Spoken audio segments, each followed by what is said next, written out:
Армысыздар менің көрермендерім. Менің арнама хош келдіңіздер. Арнама тіркеліп, лөпілдеріңізді аямаңыздар. Қолдауларыңызды өтінемін. Назарларыңызға көп рахмет. Пәктігін жоғалтқан қыз.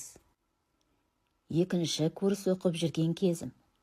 Құрбы қызбен саябақта қыдырып жүргенбіз. Қасымызға екі жігіт келіп, бізді әңгімеге тартты. Құрбым олармен танысып тез араласып кетті.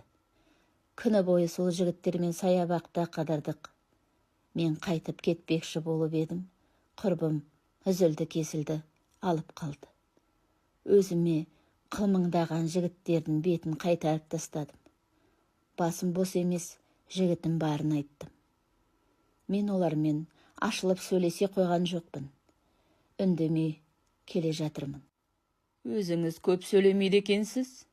Әлде жігітіңізге алаңдап келесіз бе? Сығырайған көз жігіт сықсия күліп. Ештеңе етпейді. Жігіт деген стенка емес.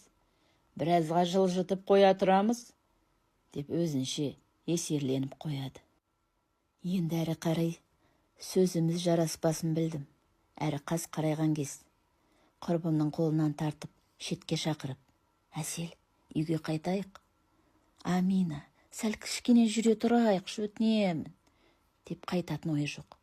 Сол кезде бір жігіт, қыздар, үйге жүріңдер, біз осы жақын маңда тұрамыз, пәтерге барып отырайық. Рахмет, мен үйге қайтамын, дедім. Сол кезде Әсел құрбым қолымнан тартып, анадай жерге алып барып. Алина, барайықшы, кішкене отырамыз да қайтамыз. Мен ана бір жігітті ұнатып қалдым. Алина, өтінем, сен менің құрбымсың бәлде жоқ па? Жалғыз қалай барам? Менімен бармасаң, мен саған ренжимін, деп еріндерін бұртитып. Алинка, мен үшін баршы, өтінемін. Еріксіз көндім, бірақ өзімнің үлкен қателік жасағанымды білмедім. Жігіттер бізді екі бөлмелі пәтерге ертіп келді. Әлгі сықси көз тісін ақситып, бетіме қарап күле береді. Маған бұл мүлде ұнамады. Бұл жерден тез арада кету керек. Әсел, үйге қайтайық. Жақсы, қайтсақ қайтайық, деді ол да бірдеңені сезгендей. Біз кетпекші болып едік, олар бізді шығармады. Қайда барар атысыңдар?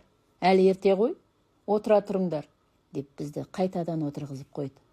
Бұлардың жаман ойлары бар екенін сездім. Қатты қорқып қобалжып отырмын.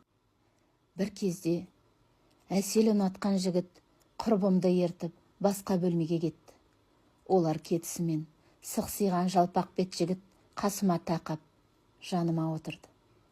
Қолын иығыма қойып, төмен жылжытып сипап қояды. Мен орнымнан атып түрегелдім. Не істеп жатырсың?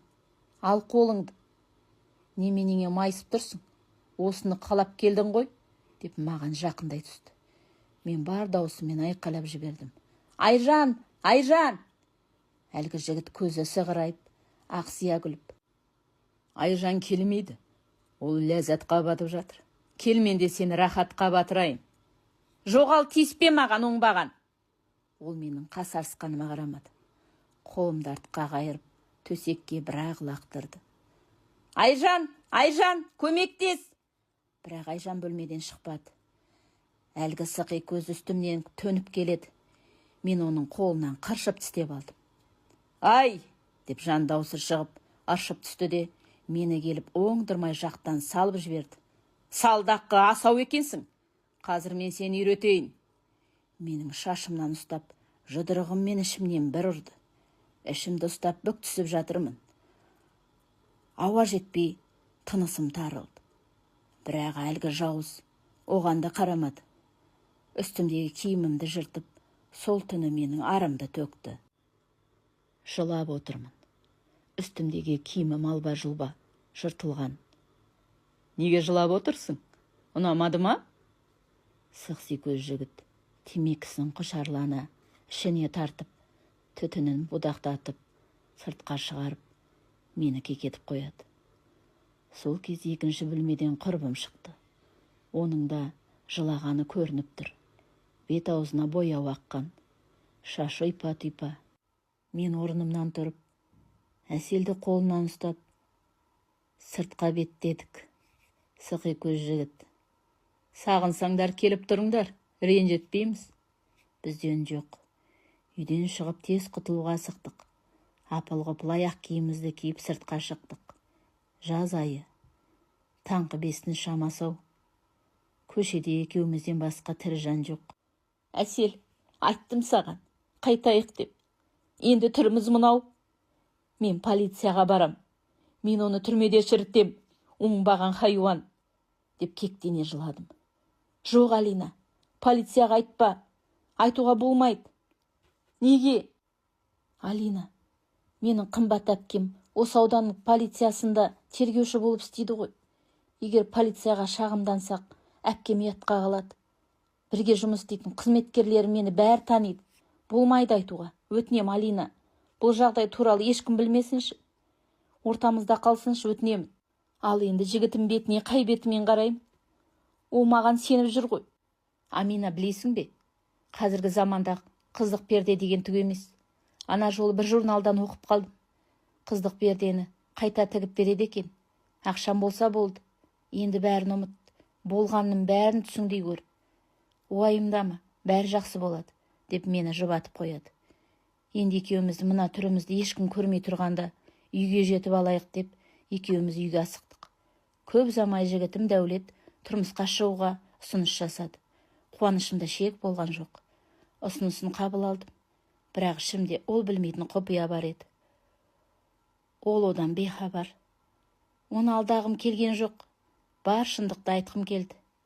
Бірақ одан айырылып қалам ба деп қорықтым. Шындықты естіп, тастап кетсе қайтем? Мен жек көріп кетеді ғой. Ол менің құпиямды білмеуі тиіс. Осылайша құрбым екеуміз әлгі қыздық перде тігіп беретін клиникаға келдік. Алдын ала жазылып қойғанбыз. Екеуміз де қыздық перде тіккізіп алдық. Мен түк болмағандай пәк болып тұрмысқа шықтым. Дәулет алдағым келмеді. Бірақ басқа амалым болмады. Болар іс болды. Оны ешкім өзгерте алмайды. Болашақ бақытымды ойлап, жаңа өмірге қадам бастым. Өмірде сүрініп құласам да, қайта тұрып бақытты болуға хақым бар.